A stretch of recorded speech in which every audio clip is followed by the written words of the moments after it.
Alors, Olivier Pécou, la Panerai classique, la Transat Panerai va partir bientôt au mois de janvier 2015. Quels sont les bateaux classiques que vous avez pu réunir et quels sont les plus anciens? Alors, il y a un plateau de bateaux qui est assez exceptionnel, pensons, parce qu'il y a deux grands noms de l'architecture navale qui seront représentés. Et je pense évidemment à Fife. Il y a deux très beaux bateaux qui ont été dessinés par William Fife, le numéro 3 de cette famille. Il s'agit d'Adventures et d'Altaïr, très grands bateaux, plus de 30 mètres. Et puis il y a également trois très beaux bateaux qui sont issus du dessin de Colin Stephens.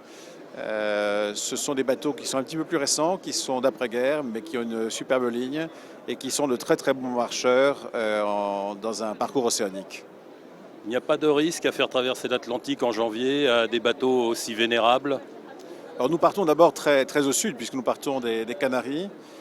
Une course reste une course, et je crois que la responsabilité du skipper pour un bateau moderne ou pour un bateau classique, c'est de connaître les limites de son bateau et de le ménager. Évidemment, on est extrêmement attentif à nos bateaux qui sont anciens, mais nous avons de très bons skippers et je suis sûr qu'ils les mèneront à bon port sans problème.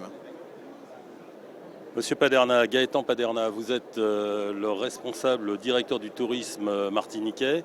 Que recherche la Martinique en accueillant cette course avec des magnifiques bateaux anciens?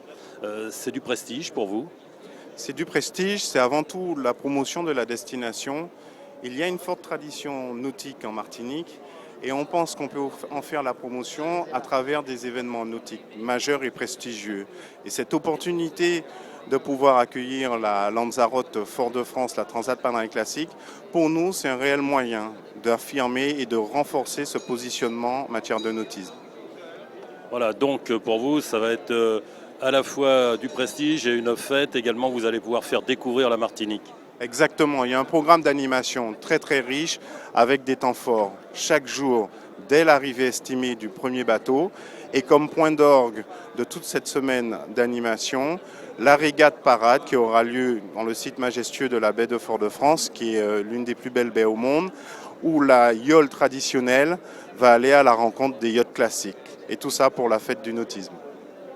Messieurs, je vous remercie et puis bonne navigation.